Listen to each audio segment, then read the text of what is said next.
Alors bonjour à tous, bienvenue sur Big Gospel Radio, la radio Big Gospel. C'est la radio qu'il vous faut, c'est votre radio qui vous donne des programmes de musique gospel dans tous les styles. Et nous avons chaque semaine des émissions qui sont là pour votre édification spirituelle, comme celle-ci. Vous êtes sur Psaume 23, la parole révélée. Oui, vous êtes au bon endroit, vous êtes au bon endroit, vous avez choisi le bon canal. C'est Big Gospel Radio, c'est l'émission Psaume 23, la parole révélée. Et nous avons encore aujourd'hui des choses qui sont là pour votre édification. Une émission où nous prenons les Écritures, nous les décortiquons pour trouver comment nous pouvons être bénis au travers des Écritures. Aujourd'hui, nous ne sommes pas seuls. Nous avons sur le plateau, comme déjà maintenant c'est une habitude, notre frère Bobby Robson, si je peux t'appeler comme ça. Parce que ça, c'est quand même un nom entre nous. Ouais, c'est ça. Bonsoir à tous, bonsoir. Très heureux d'être encore sur le plateau pour pouvoir participer à cette émission. Donc encore très heureux. Alors pour les émissions auxquelles tu as déjà participé, alors quel est ton sentiment? Qu'est-ce que tu retiens depuis là? C'est vraiment une grâce de pouvoir participer à ces émissions-là. Une grâce aussi parce que ça me permet de manger aussi, de manger comme tout le monde. Ouais. Ça me permet d'apprendre, de manger comme tout le monde et d'être édifié, béni par la parole du Seigneur. Parce qu'en même temps que nous parlons, en même temps le Seigneur nous parle aussi, en même temps le Seigneur nous édifie, nous enseigne, et je suis le premier qui bénéficie de ces émissions-là. Alors, après, on n'est pas à la fin de l'émission, mais quand même, qu'est-ce que tu peux te dire aux gens qui nous écoutent au travers de cette émission? Qu'est-ce que tu pourrais leur dire?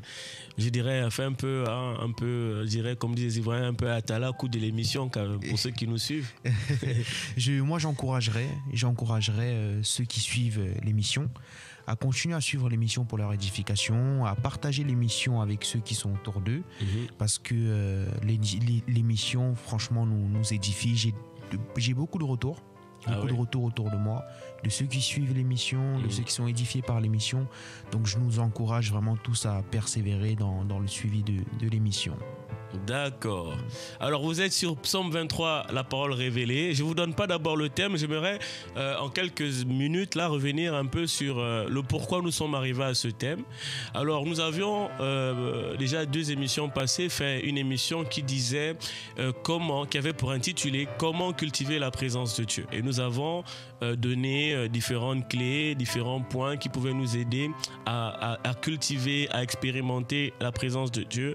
Et l'une des clés a attiré l'attention de beaucoup d'auditeurs et de spectateurs aussi, téléspectateurs qui ont regardé au travers de Facebook. Et ils nous ont fait des retours et ça m'a conduit à prier pour le thème d'aujourd'hui. Alors nous avions dit qu'il est important, dans une des clés, nous avions dit qu'il est important de se rassembler avec des frères dans l'église locale, dans la communauté, pour participer aux célébrations, à la vie, à la communion fraternelle. Comme ça, ainsi, nous pouvions attirer la présence de Dieu, ou plutôt la manifester au milieu, dans notre vie. Parce que Jésus lui-même dira, là où 2 ou 3 sont assemblés en mon nom, je suis au milieu de vous. Et nous avions dit alors, comme le psaume 133 disait, qu'il est doux pour des frères de demeurer ensemble. C'est alors que l'huile descend, l'huile qui est le Saint-Esprit, que la présence de Dieu descend sur la barbe et descend sur le bord des vêtements, donc sur le corps. Et nous avions édifié les auditeurs avec cela.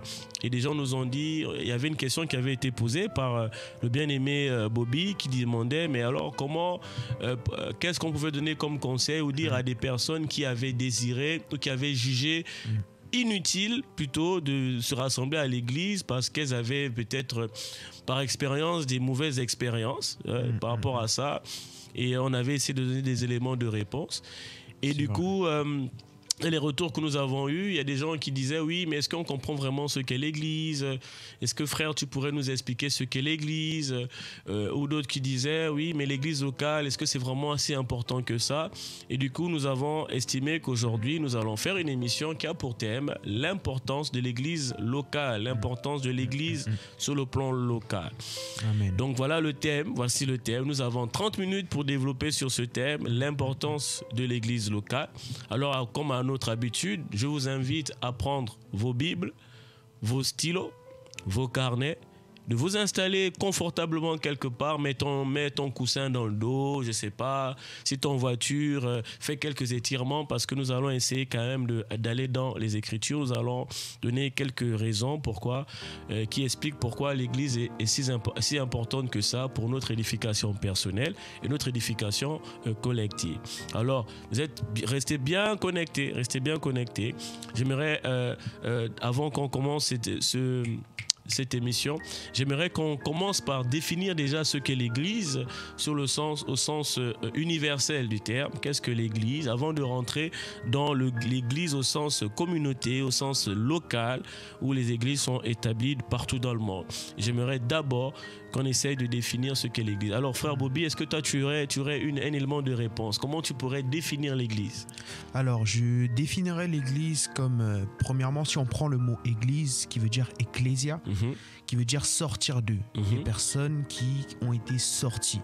Dans la pensée biblique, c'est les personnes que Dieu a sorti du monde pour les ramener en Christ. Donc, sorti du monde pour ramener en Christ, c'est tout simplement des personnes qui ont accepté le Seigneur Jésus, des personnes qui ont reçu la parole, reçu l'évangile, reçu le Seigneur Jésus dans leur vie, et que Dieu a sorti du monde pour les ramener en Christ.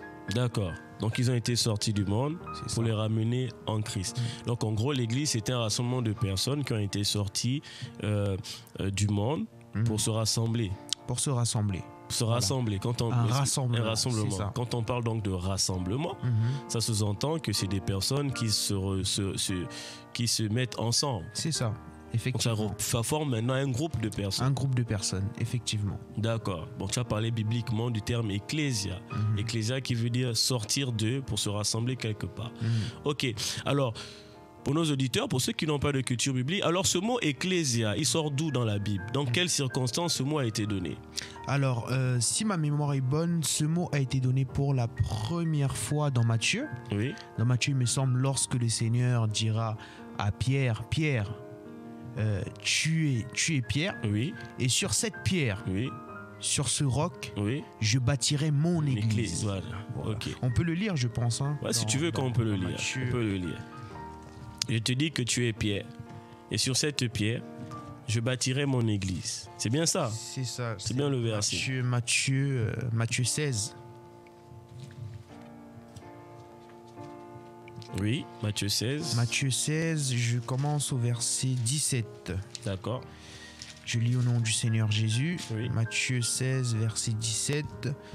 Jésus, prenant la parole, lui dit, Tu es heureux, Simon, fils de Jonas, car ce ne sont pas la chair et le sang qui t'ont révélé cela, mais c'est mon Père qui est dans les cieux. Et moi, je te le dis, que tu es Pierre, et que sur cette pierre, je bâtirai mon église, et que les portes du séjour des morts ne prévaudront point contre elle. Ok.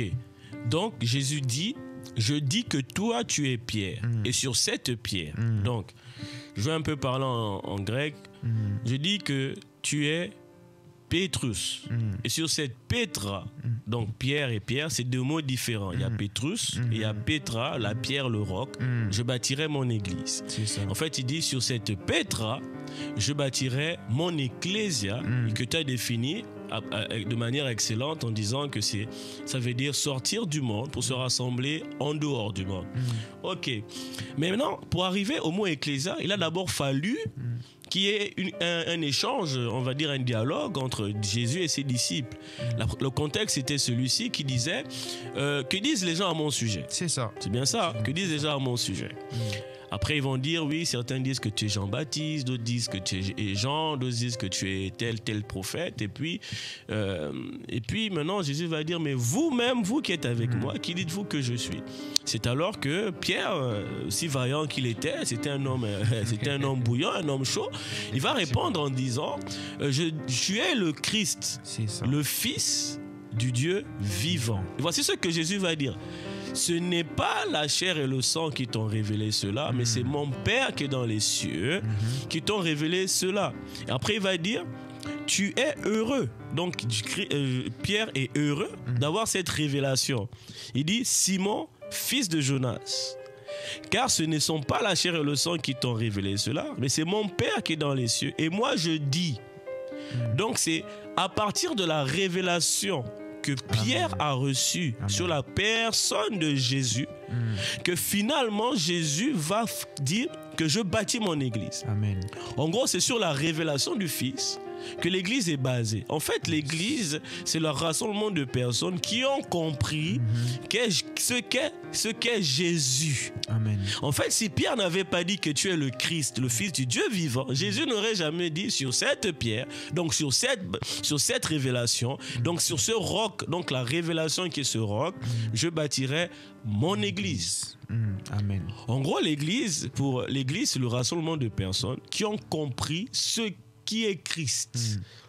Et en comprenant ce qui est Christ, ils vont sortir alors de ce qui les éloignera de ce Christ pour former un corps. Amen. J'avais fait une émission déjà la saison passée qui était le mystère du corps sur ce plateau, et j'avais défini que l'église était un corps au sens humain. On parle d'un corps, et donc du coup on parle de rassemblement. Donc l'église est un rassemblement, et quand on parle de rassemblement, on parle de personnes qui forment un corps. Moi j'aime aussi quand Jésus va dire cette phrase qui paraît un peu bizarre quand on l'écoute, la phrase qui dit là où est le cadavre, là s'assembleront les aigles.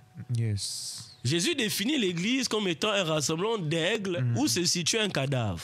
Amen. Je vous laisse, vous qui êtes en train d'écouter l'émission, cherchez vous-même la référence, trouverez le verset dans la Bible. Jésus va dire, là où est le cadavre, alors là s'assembleront les aigles.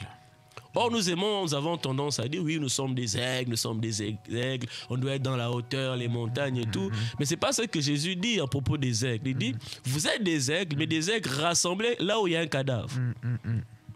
Donc quand Jésus parle de l'église, quand il parle des disciples, il parle en fait d'un nombre de personnes qui vont se rassembler dans un lieu déterminé, un lieu précis. Et ce lieu, c'est là où il y a un cadavre. Il dit là où est le cadavre, là s'assembleront les aigles. Amen. Pourquoi ? Le cadavre en question, bon, vous êtes déjà sur Somme 23, vous avez compris qu'ici on définit Christ par toutes sortes de mystères dans les Écritures. Le cadavre en question, c'est Christ mort. Amen. Donc là où Christ est mort, voilà où les aigles se rassemblent. Il va donner le pain de la scène en disant, voici, ceci est mon corps. Mangez cela. Donc nous venons dans un endroit pour manger le corps de Christ, là où il y a le cadavre. Amen. Vous comprenez? Donc l'église, c'est des personnes qui viennent se rassembler quelque part pour se nourrir du pain. Amen. Qui est le corps de Christ, qui a été mis à mort. Et ce pain-là aussi, c'est la parole de Dieu. Amen. Donc l'église, c'est le rassemblement de personnes qui se rassemblent dans un lieu où on mange, Amen. où il y a quelque chose qui est donné à manger. C'est le corps de Christ, c'est la parole de Dieu. Or, le monde est ennemi de la parole de Dieu. Il y a un endroit précis où la parole de Dieu, qui est le corps de Christ, est donnée. C'est l'église. Amen. L'église est un rassemblement. Il y a aussi Pierre qui va donner aussi une révélation. Lui qui a eu la révélation de l'église Ecclésia, il va aussi donner une révélation dans 1 Pierre chapitre 2 verset 5 que le frère Bobby nous a donné avant l'émission, où il disait, édifiez-vous vous-même pour former une maison spirituelle, un bâtiment spirituel. Amen. Il dit, vous pierres vivantes, rassemblez-vous pour former un édifice. Donc, dans le sens spirituel du terme, l'église est un rassemblement de pierres que nous sommes. Autant que nous sommes dans l'église, nous sommes des pierres, comme des briques, mais vivantes, qui venons nous assembler ensemble, les uns sur les autres ou à côté des autres, en tout cas pour former un bâtiment, une maison spirituelle. Amen. Donc l'église ne peut pas être définie en dehors du rassemblement. Amen. Je ne sais pas si les auditeurs comprennent. On ne peut pas parler d'église sans rassemblement. On ne peut pas parler d'église sans assemblement, sans assemblage. Et d'ailleurs, si nous rentrons dans les mystères des Écritures, le corps d'Adam était l'image de l'église. Amen. À la création dans Genèse, quand Dieu va créer Adam, la Bible va dire ceci: Dieu va rassembler les poussières de la terre, donc plusieurs poussières, pour former un corps. Amen. Amen. Donc il a fait déjà un rassemblement de poussières pour former un corps. C'est un assemblage de poussières ensemble pour former un corps. C'est ça le corps d'Adam, le premier homme. Amen. Selon les Écritures. Yes. L'église aussi est un rassemblement de pierres ou plutôt même de poussière, parce que la Bible dit que tu es poussière, tu deviendras poussière. Autant que nous sommes de la poussière. Et nous sommes rassemblés pour former un corps, le second Adam. Amen. Donc j'insiste sur la notion d'assemblement, d'assemblage pour former un corps. L'église est un corps. Amen. Amen. Amen. Je ne sais pas si tu veux réagir par rapport à cela. Ouais, c'est très important ce que tu dis, dans le sens où l'église, comme tu disais, c'est un rassemblement. Donc on ne peut pas parler d'église si on ne parle pas de rassemblement. Non. On ne peut pas parler d'église si on ne parle pas d'un corps. Parce que même le corps, c'est un rassemblement de plusieurs membres. Amen. Voilà. Amen. Même le corps, c'est un rassemblement de plusieurs membres. Un bâtiment, c'est un rassemblement de plusieurs pierres. De plusieurs pierres qui se rassemblent, qui s'emboîtent les unes des autres pour former un bâtiment. Donc quand on parle d'église, on parle forcément de plusieurs éléments qui se rassemblent les uns les autres. Amen. Amen. Amen. Et du coup, si on comprend cela, on a compris que la première fois que le mot ecclésia, qui veut dire un rassemblement en dehors, parce que quand il y a ecclésia, ça veut dire on sort, ecclésia, ça veut dire on s'assemble.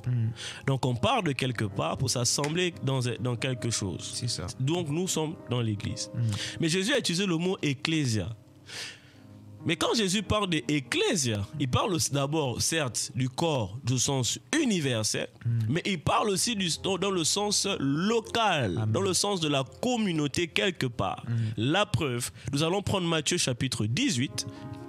D'ailleurs, nous étions déjà dans Matthieu 16, donc on passe. Tu vois la continuité. Dans Matthieu 16, il donne la révélation de l'Église. Et dans Matthieu 18, quelque part plus loin, il y a encore une autre information concernant l'Église. Amen. Alors, nous allons prendre à partir du verset 15, si ma mémoire est bonne. Oui. Matthieu 18. Matthieu 18, à partir du verset 15. Voici ce que la parole de Dieu dit. Voici ce que Jésus dit. C'est les paroles de Jésus. Il dit, si ton frère a péché, va et reprends-le entre toi et lui seul. Ok. S'il t'écoute, tu as gagné ton frère. Mais s'il ne t'écoute pas, prends avec toi une ou deux personnes, afin que toute l'affaire se règle sur la déclaration de 2 ou de 3 témoins. Encore là, s'il refuse de les écouter, dis-le à l'église.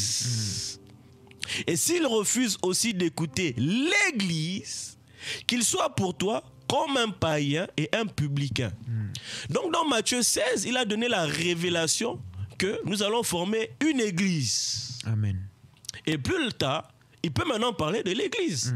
Parce que là, maintenant, la notion d'église a été insufflée dans la conscience ou dans l'intelligence ou dans le cœur ou dans la pensée des apôtres et des disciples. Il a dit, voici, tu es pierre, sur cette pierre, je bâtirai mon église. Donc, le mot église étant sorti, il peut maintenant l'utiliser pour parler des situations qu'on vivra dans l'église. Et ici, il va dire ceci. C'est vrai que là, on parle de quelqu'un qui se comporte mal, qui a peut-être péché. Et puis, un frère vient dire, tu sais, là, frère, là, tu as péché, c'est pas bien, voilà. Voici ce que la Bible nous dit, voici ce que la parole de Dieu nous dit, voici, là, c'est pas bien, il faut que tu te répandes, il faut que tu te reprennes. Ça, c'est des situations qu'on vit depuis le début de l'église. Ok. Maintenant, Jésus dit, si le frère a écouté, il se répand et dit, ah oui, tu as raison, vraiment, que Dieu te bénisse, tu m'as permis vraiment de me recadrer, de me repentir, vraiment, tu as gagné le frère. Maintenant, s'il ne t'écoute pas, Jésus dit, va prendre 2 ou 3 témoins, comme dit la loi. Tu ne prendras pas la déclaration, la déposition de quelqu'un sans qu'il y ait 2 ou 3 témoins. Amen. Les témoins. Jésus va dire, et là encore, il ne les écoute pas. Donc là, ce n'est plus moi, maintenant c'est eux qui doivent écouter. Si ces 3 personnes, ils ne les écoutent pas, là maintenant, il y a une autre alternative pour sauver le frère. Pour sauver le frère, là maintenant, tu dois parler à l'église, à la communauté. Amen. Amen. Et là maintenant, si l'église, devant l'église, le frère ne comprend pas, là, chassez-le de l'église. Maintenant, dites-moi, pour ceux qui disent non, on peut être chrétien et vivre isolé, pas besoin d'être dans une église. Mais même dans la pensée de Jésus, Jésus voit l'église au sens communauté. Amen. Au sens de quand je parle de communauté, attention au mot, parce qu'on est en France, je ne parle pas de communauté au sens communautarisme, non, au sens de personnes qui s'assemblent quelque part pour former un groupe, comme toute association, et ensemble. Attention, mais aussi c'est une communauté fraternelle. Amen. De personnes. Jésus même dans sa pensée, voyez aussi l'Église dans le sens de communauté fraternelle. Amen. Il dit là, amène-le devant l'Église. Il ne me dit pas qu'il va dire amène-le devant l'Église universelle. Donc il faut rassembler tous les chrétiens de Chine, du Gabon, du Cameroun, des États-Unis, du Chili, de l'Argentine, du Brésil, d'Angola, de Congo, Kinshasa. En plus là-bas ils sont vraiment nombreux, du Cameroun, de Côte d'Ivoire. On dit bon, rassemblons-nous quelque part parce qu'un frère a péché. Pour un seul frère, hein. Le frère a péché, on le met en face et puis maintenant on l'écoute. Vous voyez que là ça n'a pas de sens. Ah, c'est absurde. Donc on comprend bien là ici qu'on parle de la communauté fraternelle. Amen. Donc même dans la pensée de Jésus, il y a aussi la notion d'église au sens communauté fraternelle dans un lieu. Vous voyez? Amen. Donc voilà, donc je vais maintenant on va essayer maintenant de voir en quoi c'est important justement de se réunir dans la communauté fraternelle. Qu'est-ce que ça peut apporter comme bénédiction et pourquoi il n'est pas bon aussi de refuser de se réunir dans l'église locale. Je rappelle le thème de l'émission, c'est l'importance de l'église locale. Moi, je commence par un point. Je sais qu'au fur et à mesure, on aura des arguments. J'ai un argument qui m'intéresse. Déjà, le premier argument, c'est celui qu'on vient de dire. Si déjà dans la pensée de Jésus, soi-disant notre maître, et nous sommes ses disciples, donc le maître qui nous a donné un enseignement que nous devons suivre, dans sa pensée, il y a la notion d'église locale. Si toi tu refuses la notion de l'église locale, tu t'exclus déjà de la pensée du maître. Amen. Déjà d'entrée. Pour commencer. Ouais. Jésus parlait du principe qu'un disciple devait vivre dans une communauté fraternelle qu'il a appelée l'église. Déjà, premier argument. Je ne sais pas si toi tu as aussi des arguments pour voir que déjà c'est pas cohérent ou plutôt j'irais même loin, ça peut choquer quelqu'un, c'est même indécent de dire je peux ne pas être dans une communauté fraternelle. C'est indécent parce que Jésus disait maintenant quand tu as péché, qui va te reprendre? C'est ça, exactement. Qui va te reprendre? C'est au sein de la communauté fraternelle qu'on peut essayer de t'aider, te dire que tu te comportes mal pour la société. Comporte-toi bien. Déjà même paye tes impôts, même à l'église on le dit. Frère, paye tes impôts. Jésus a dit, donnez à César ce qui est à César, à Dieu ce qui est à Dieu. On peut aussi te le dire à l'église. Donc ça, c'était une petite parenthèse. Parce qu'il y a des chrétiens, ils pensent qu'on ne doit pas payer les impôts. Bon, bref. Pas à Paris, hein. En tout cas, pas les auditeurs de Psaume 23. Un peu loin, éloignés là-bas. Là-bas. Très les autres là-bas. Mais nous on n'est pas comme ça. Déjà, ça, c'est un premier point. Le deuxième point que je peux aussi dire, qui est très important, parce que nous qui sommes sauvés par la grâce et qui nous avons reçu le salut en Jésus-Christ, nous avons des écritures qui nous aident, nous qui sommes maintenant dans la nouvelle alliance, sous la grâce. C'est le Nouveau Testament. Et quand on prend le Nouveau Testament, je dirais quasiment toutes les lettres ou tous les livres du Nouveau Testament sont adressés à des églises locales. Amen. 1 Corinthiens, c'est l'église de Corinthe. Romains, c'est l'église des chrétiens de Rome. Thessaloniciens, c'est l'église des chrétiens de Thessalonique. Galates, c'est l'église des chrétiens de Galatie. Il y a quoi encore? Il y a quoi d'autre? Colosse, l'église de Colosse. Même quand tu prends Apocalypse, qui est le livre préféré des gens qui n'aiment pas l'église. Oh, nous sommes dans la fin des temps. Nous sommes dans le temps de la Odyssée. Nous sommes dans des moments où l'antéchrist est en train de régner. Oh, cette église est une église corrompue. Oh, l'église est apostate. Oh, cette église est apostate. Mais l'église Apocalypse a été écrite à cette église locale. Amen. Oui, l'église Apocalypse, Jésus dit à Jean, écrit aux 7 églises d'Asie. Et il les cite: Philadelphie, Pergame, Thyatire, Laodicée, j'oublie. En tout cas, il y en a, j'oublie. Pergame, Thyatire, Laodicée, Philadelphie, et puis d'autres. On a 3 autres. C'est des églises locales. Donc quand tu nous dis, oui, c'est le temps de la Odyssée, c'est le temps de l'église apostate, mais frère, si tu refuses l'église locale, ces livres n'est pas à toi. Amen. Parce que ce livre a d'abord été écrit à des gens qui sont dans des églises locales. Colossiens a d'abord été écrit à des chrétiens de l'église locale de Colosse. Même le livre de Romains a été écrit à des chrétiens de l'église locale de Rome. Amen. Amen. Amen. Pour rebondir sur ce que tu disais par rapport au premier point, oui. Même dans la conception de Dieu par rapport à l'Église, parce qu'on a vu que l'Église, c'est un corps. Oui. L'Église, c'est un corps qui est composé de plusieurs membres. Or, une personne qui, par exemple, va se dire que non, moi, je reste chez moi, je ne vais pas à l'Église, je suis contre les églises, etc. C'est une personne qui va déjà s'éloigner de la conception de Dieu par rapport à l'Église. C'est-à-dire qu'il sera un membre, mais qui est détaché du corps. Or, si naturellement parlant, on détache sa main de son corps, la main, elle est morte. La main ne vit plus. La main, en réalité, prive le corps de sa fonction et la main est privée de la fonction des autres membres pour lui. Amen, C'est pour ça qu'il est important de pouvoir se rassembler afin de former un corps. Et Dieu a toujours fonctionné comme ça dans les Écritures. Lorsqu'on voit Dieu a toujours marché, non pas avec une personne, mais il a toujours marché avec une communauté, avec un peuple. Dieu a marché avec la famille de Noé. Certes, Dieu passait par Noé pour traiter l'alliance, mais Dieu n'a pas seulement sauvé Noé. Dieu a sauvé Noé et sa famille. Dieu a fait pareil avec Abraham, Isaac et Jacob. C'était toujours une famille. Dieu a fait pareil avec le peuple d'Israël. C'était une communauté, c'était un peuple.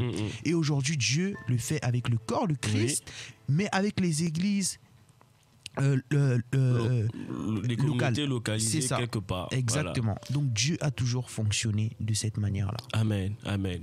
Et comme tu parlais de la main coupée qui est morte, parce que quand on est dans un corps, dans le corps, il y a le sang qui circule. Il y a aussi l'oxygène qui circule. Donc, je peux parler ici du Saint-Esprit qui circule.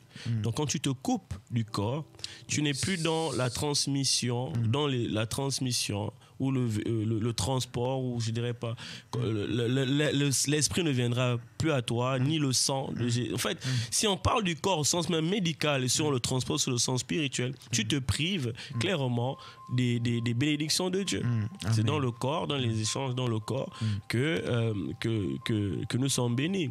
Et d'ailleurs, même pour que ma main puisse lever le doigt comme ça, quand je montre à la caméra, il a fallu d'abord que mon cerveau envoie un signal à plusieurs organes ou plusieurs membres de mon corps pour me permettre de lever mon doigt.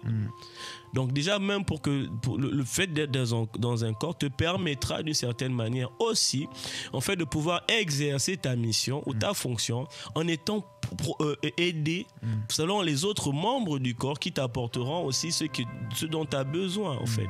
Amen. De toute façon, nous reviendrons là-dessus quand nous allons rebondir dans 1 Corinthiens 12. Donc je disais ici que l'Église la Bible, le Nouveau Testament a beaucoup été écrite ou quasiment écrite à des églises locales. Donc je disais que donc un chrétien par exemple qui pense que l'église locale n'est pas importante, je dirais plutôt que le Nouveau Testament ne lui est pas adressé. Il n'a plus lui-même, je pense qu'on devrait même lui interdire de lire le Nouveau Testament. Logiquement, normalement. Logiquement, il peut même lire. Même Matthieu, déjà, on parle d'église, donc il ne peut pas lire Matthieu. Donc déjà, parce que Jésus parle d'ecclésia.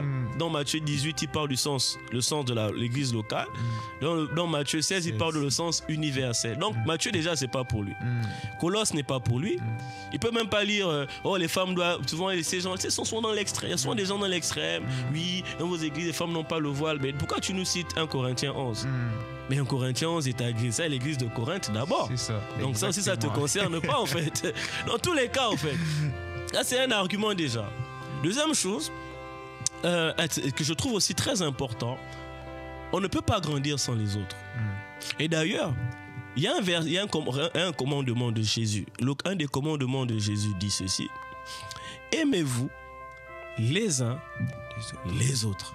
Amen. C'est là le commandement. Parce qu'on va demander, oui, qu'est-ce que tu nous donnes comme commandement et tout ça. Et Jésus a dit, voici les commandements. Aimez Dieu, aimez-vous les uns les autres. En gros, voilà ce qu'il nous a donné comme commandement. Mais si tu vis de manière isolée, à quel moment tu vas appliquer le commandement de Dieu qui dit aimez-vous les uns les autres? Amen. Je ne sais pas. Amen. Refuser l'église au sens corporatif du terme, c'est refuser de nombreuses recommandations.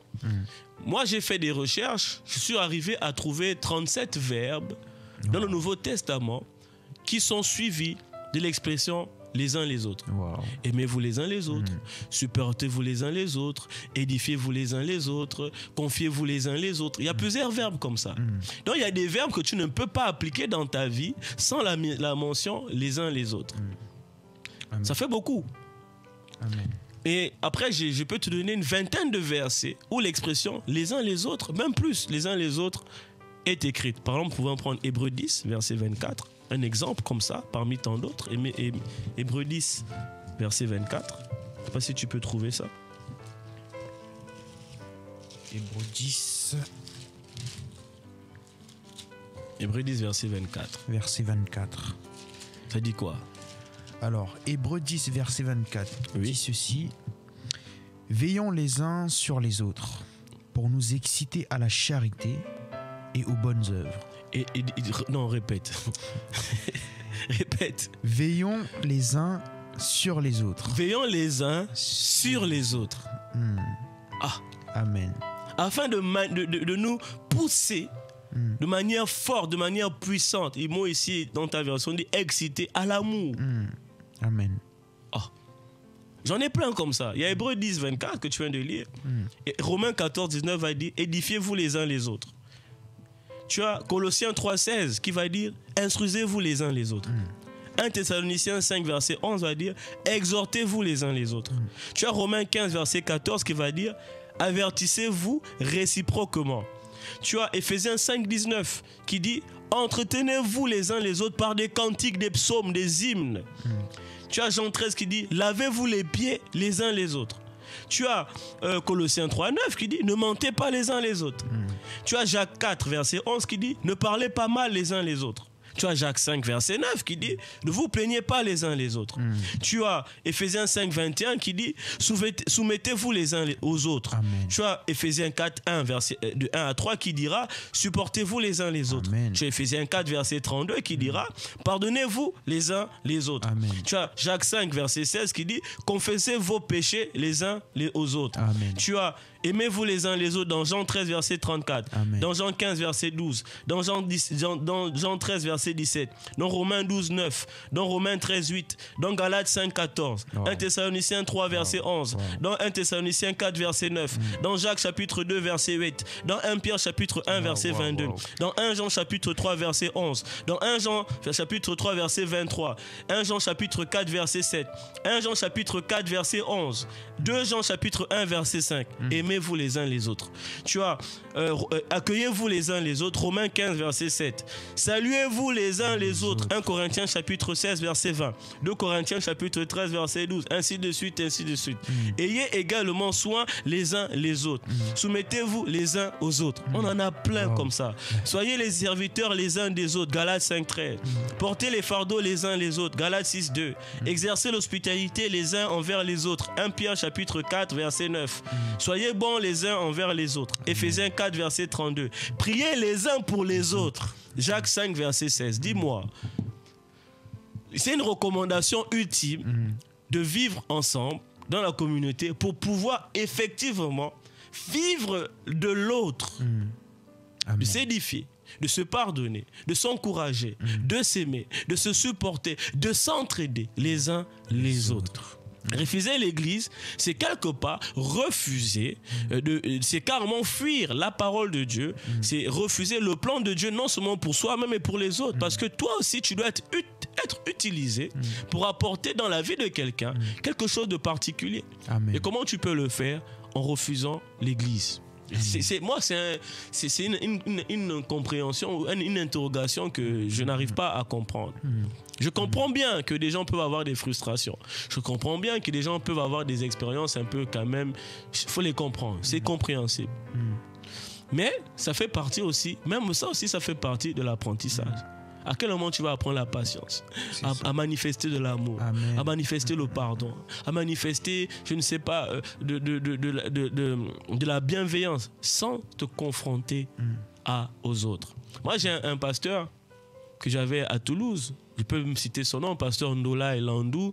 Il y a un très bon pasteur du côté de Toulouse qui disait, prenez souvent cette image pour parler de l'église au sens local, pour les gens qui se plaignent souvent, que souvent on se fait mal et tout ça. Il disait, l'église c'est comme une machine, comment on dit, un lave-vaisselle.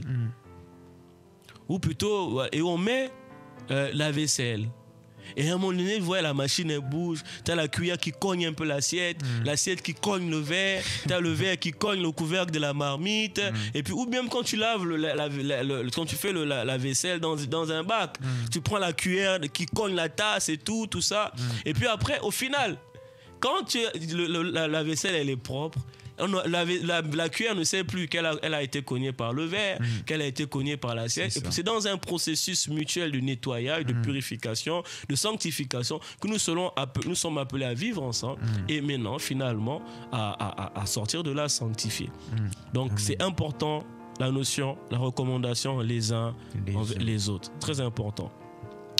Troisième point que j'aimerais dire aussi, c'est un point qui est très bizarre. J'aimerais qu'on lise Galates chapitre 6, verset 10. C'est un point, quand tu lis le verset, tu dis, oh, mais c'est quoi ça en fait? Galates chapitre 6, verset 10. Galates 6, verset 10, oui. Qui dit ceci. Oui. Ainsi donc, oui. Pendant que nous en avons l'occasion, oui. Pratiquons le bien envers tous. Et surtout, envers les frères en la foi. Ah, oh. C'est bizarre. On nous dit ici dans Galates, exerçons de pratiquer le bien envers tout le monde. Ça, c'est tout le monde. Universel, tu dois toujours faire le bien. Mais il dit surtout, avant tout, par-dessus tout, au-dessus de tout, ton bien va d'abord s'exercer envers ton frère dans la foi. Comment tu vas exercer le bien avant tout envers ton frère dans la foi sans être confronté au frère dans la foi? Très bonne question. Une très bonne question. Moi, je ne pose que des questions aujourd'hui. Je ne réponds pas forcément, mais je m'interroge et j'aimerais que les personnes qui suivent l'émission s'interrogent. Amen. C'est très important. C'est un manque d'amour de refuser la communauté. Je le dis. Pourquoi? Parce que si réellement tu aimes comme Jésus aime, tu vas essayer de vivre avec tes frères pour apporter ta pierre à l'édifice qu'ils sont, à leur construction qu'ils sont. Et il y a aussi un point qui est très important. D'ailleurs, je reviens sur le point les uns les autres tout à l'heure. Je disais, c'est que se fréquenter, s'associer ou se fréquenter à l'église, c'est un moyen de se bénir mutuellement. Amen. Et l'une des choses qui permet de se bénir mutuellement, c'est le don du Saint-Esprit. Amen. C'est le Saint-Esprit au milieu de la communauté. J'aimerais qu'on prenne 1 Corinthiens chapitre 12. 1 Corinthiens chapitre 12. On va comprendre quel est le but même du Saint-Esprit qu'on a reçu depuis la Pentecôte. Il est venu pour un but. Il n'est pas venu simplement pour remplir un livre dans un acte, comme ça on a une histoire à raconter, on a des chants à chanter, oh comme le jour de la Pentecôte. Non, le Saint-Esprit est venu pour quelque chose de précis. Quand on lit 1 Corinthiens chapitre 12, le verset 7, c'est ce qui est dit. Or, à chacun, la manifestation de l'Esprit est donnée pour quoi? Est-ce que tu peux lire la phrase? Frère, note le 1 Corinthiens chapitre 12, verset 7. Écoute bien. Écoute bien, ouvre grand les oreilles. Que la parole là vienne dans tes oreilles. Toi qui écoutes l'émission. 1 Corinthiens 12, verset 7 dit. Or, virgule, à chacun la manifestation de l'Esprit est donnée. Attends, à chacun la manifestation de l'Esprit. À chacun l'onction de l'Esprit. À chacun le don de l'Esprit est donné. Pourquoi? Pour l'utilité commune. Pour l'utilité commune. Ensemble. Amen. Commune. Qui a donné communauté. Commune, commun. Donc le don du Saint-Esprit que tu as reçu, si réellement tu as reçu le Saint-Esprit, ce Saint-Esprit n'est pas pour toi-même. Si tu as reçu le Saint-Esprit, ce Saint-Esprit c'est pour l'utilité commune. Amen. Commune.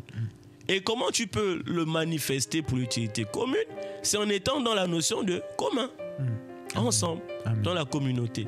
Tu peux parler en langue comme quoi? Tu peux avoir le don de guérison comme quoi? Tu peux avoir tous les charismes spirituels que tu veux.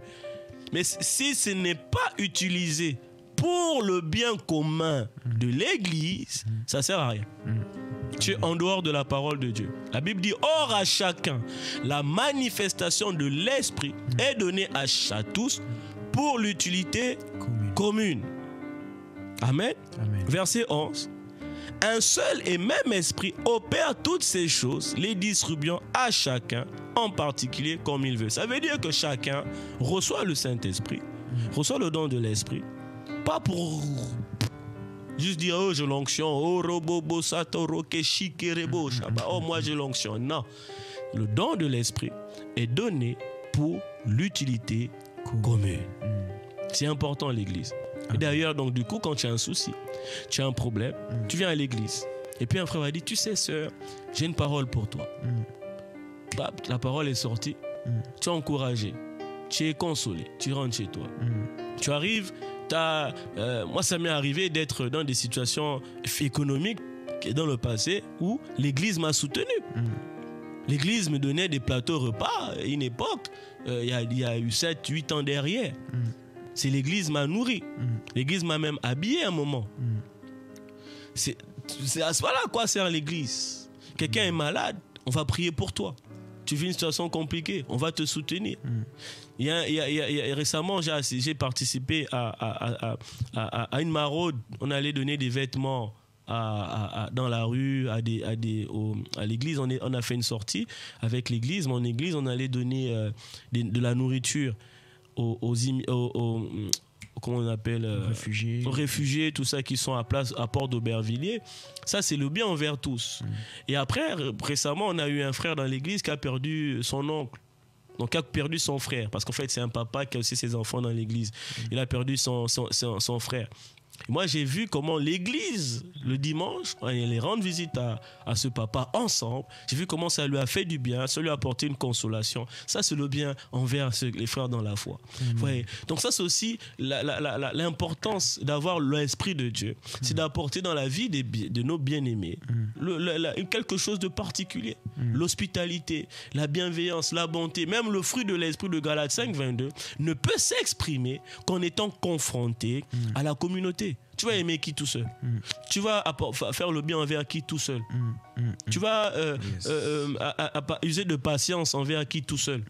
Yes. Donc, l'église, c'est important. L'église, c'est important. C'est vrai qu'on vient tous avec nos défauts, avec nos manquements, avec nos faiblesses, avec nos limites et tout. Mais ça fait partie de l'homme, de l'être humain qui n'est pas parfait. L'église n'est pas un rassemblement de personnes parfaites, mais c'est des personnes qui viennent à l'église pour devenir parfaites. Je dirais par contre, l'église est un rassemblement de personnes qui ont compris qu'ils ont besoin de Dieu. Et ils viennent justement là où il y a le Christ, le Fils du Dieu vivant, le rocher sur lequel l'église est bâtie. Et là où venons tous comme ça, nous allons recevoir l'eau de la vie. C'est ça l'église. Parce que tu as d'autres choses à dire. Moi, je voulais simplement... Je rends déjà grâce à Dieu pour ce message. Oui. Pour ce message, surtout quand tu as parlé du Saint-Esprit et de ses dons, qui est déversé pour l'utilité commune. Je me rappelle, je pense que tu te rappelles que j'ai passé un très long moment tout seul chez moi. J'avais décidé de ne plus aller à l'église. À l'église? Voilà, tu te rappelles? Ouais, je m'en rappelle. J'avais décidé de ne plus aller à l'église parce que voilà, j'avais été déçu par certains hommes de Dieu. Donc je m'étais dit, c'est bon, je vais rester chez moi. Je me rappelle très bien. je vais rester chez moi. J'écoutais mes prédications sur YouTube. Je priais tout seul. Je priais même pour recevoir les dons de l'Esprit. Cependant, je n'ai jamais reçu un seul don. Et c'est là que j'ai compris réellement que Dieu, c'est un Dieu de principe. Lorsque Dieu parle des dons de l'Esprit, Dieu n'enverra que les dons de l'Esprit là où il y a un groupe d'hommes rassemblés. Exactement. Dieu n'enverra pas tous les dons de l'Esprit lorsque tu es dans ta chambre seul. À quoi ça va te servir? À rien. À rien du tout. Dieu enverra les dons de l'Esprit là où il sait qu'en envoyant ces dons là, ça sera utilisé de manière commune. Et je rends grâce à Dieu parce qu'en ayant compris cela, j'ai été béni. Lorsque j'ai commencé à aller à l'église, c'est là où j'ai commencé à vivre les dons de l'Esprit. C'est là où j'ai commencé à parler en langue par la grâce de Dieu. Pourquoi? Parce que j'ai compris l'importance de l'église. J'ai compris que là où il y a la bénédiction, d'ailleurs, il y a le verset de Psaume 133 oui. qui dit que Dieu envoie. Non, c'est même mieux, ordonne la bénédiction là où des frères se réunissent ensemble. Amen. Oui. Et c'est là que Dieu envoie la bénédiction. C'est là où Dieu envoie les dons spirituels, les dons de l'esprit. Pour l'utilité commune. Beaucoup restent à la maison, se disent que non, nous allons en fait rester chez nous. Beaucoup veulent vivre. Et généralement, ceux qui décident de vouloir, comme moi, qui décident de vouloir rester à la maison, c'est des gens qui désirent vivre le temps des apôtres, qui se disent, on va retourner au temps des apôtres. On va retourner on va gagner des âmes. C'est ça, on va gagner des âmes, on va faire des miracles. Mais même les apôtres ont compris que pour pouvoir manifester les dons de l'esprit, c'était ensemble. Oui. Ils étaient 120 dans la chambre haute, et c'est ensemble qu'ils ont reçu les dons de l'esprit, qu'ils ont pu manifester les dons de l'esprit, les dons de miracles, les dons de guérison, c'était ensemble. Donc si nous voulons réellement retourner au temps des apôtres, nous devons revenir au demeurer ensemble.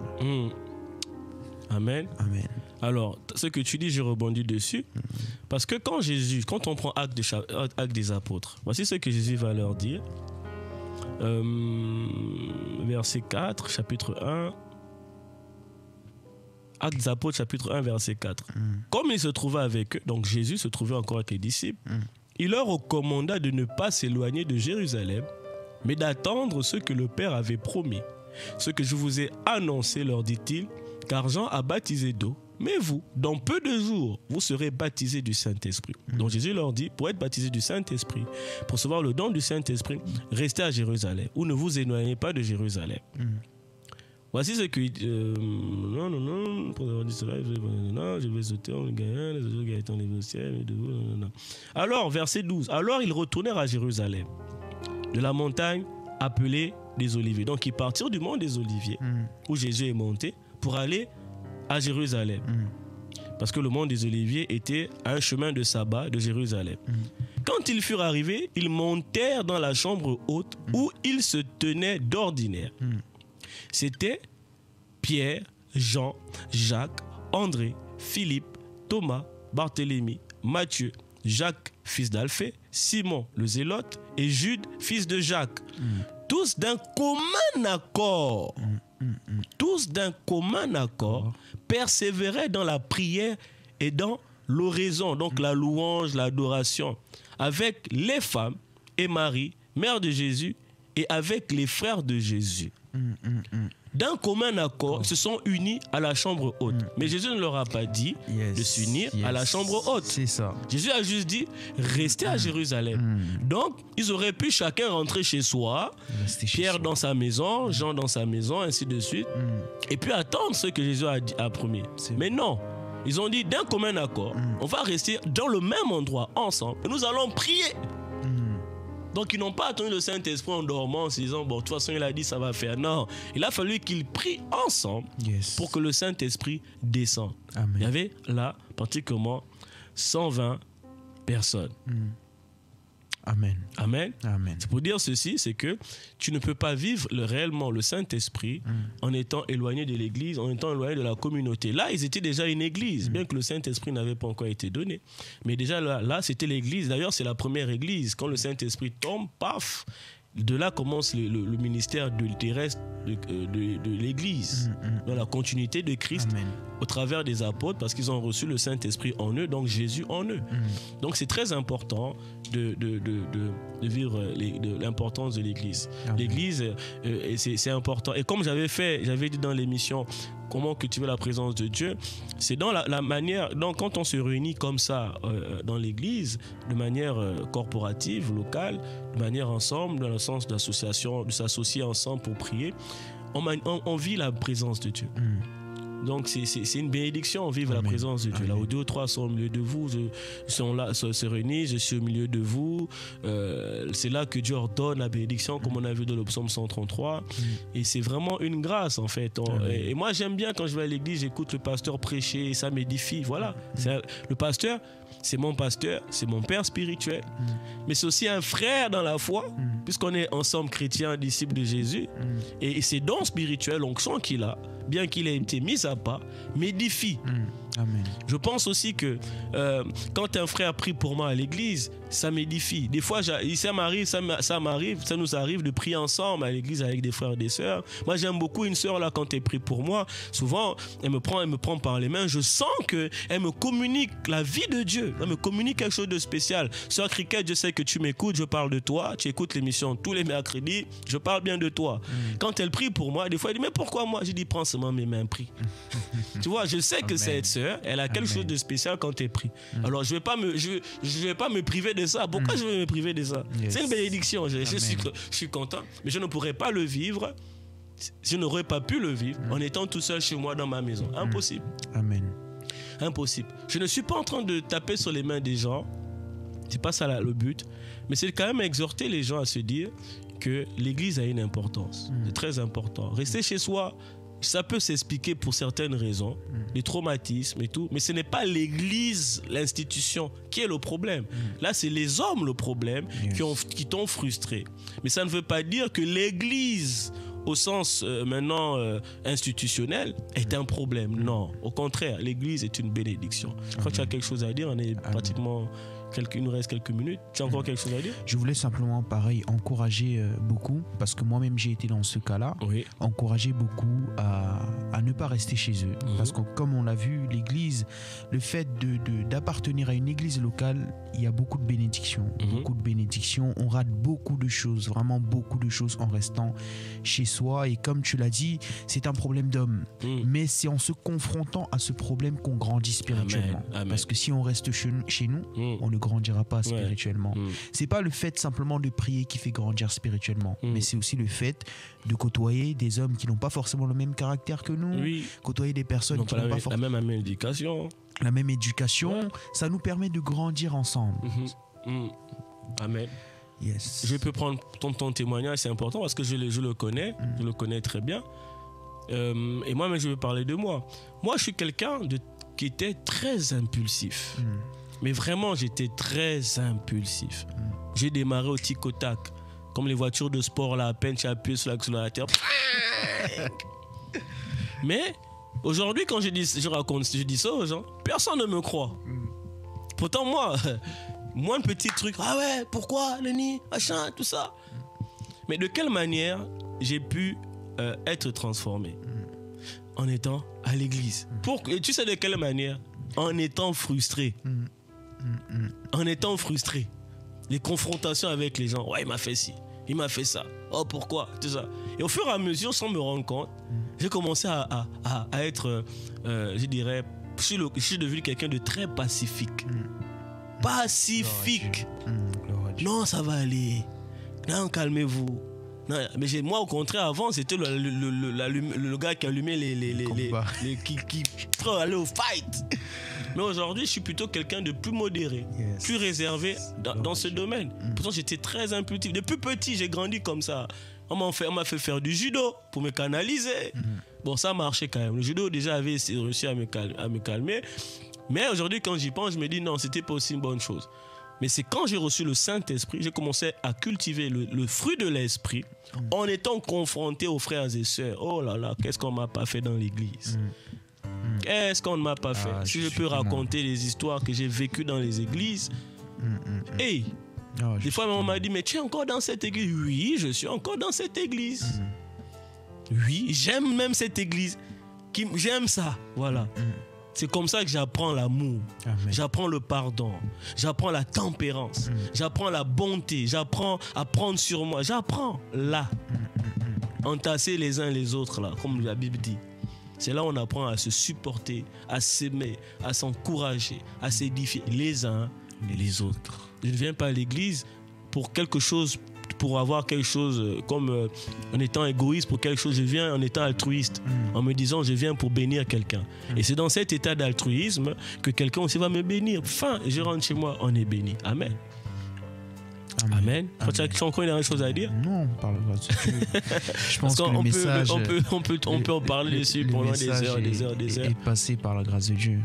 Amen. Amen. Amen. L'Église, c'est très important, bien aimé. Je voulais vraiment exhorter le peuple de Dieu par rapport à ce thème, par rapport à ce sujet. C'est passé à côté de beaucoup de choses en refusant l'Église. Moi, après, c'est vrai que c'est un sujet que j'enseigne beaucoup sur l'Église. Bon, là, j'ai pas fait un enseignement. J'ai plutôt fait une exhortation. J'ai plutôt fait un conseil. Je ne suis pas rentré dans des profondeurs pour expliquer le comment de ceci et tout ça. Non. Les mystères, non. Mais c'était juste un moyen pour vous, pour nous aussi, pour moi aussi, de revenir sur l'importance de l'Église. C'est très important de se réunir avec les bien-aimés. Alors, je vous remercie d'avoir participé à cette émission qui est en train de toucher à sa fin. Je bénis tous les auditeurs, à toutes les personnes toujours fidèles à ces émissions, qui nous écoutent à travers l'application mobile, sur l'App Store, sur Google Play, l'application Big Gospel Radio, et ceux qui nous écoutent à travers Facebook. Vraiment, merci. C'est vous qui nous encouragez, qui nous poussez à faire encore mieux. Je salue nos bien-aimés qui sont du côté du Gabon.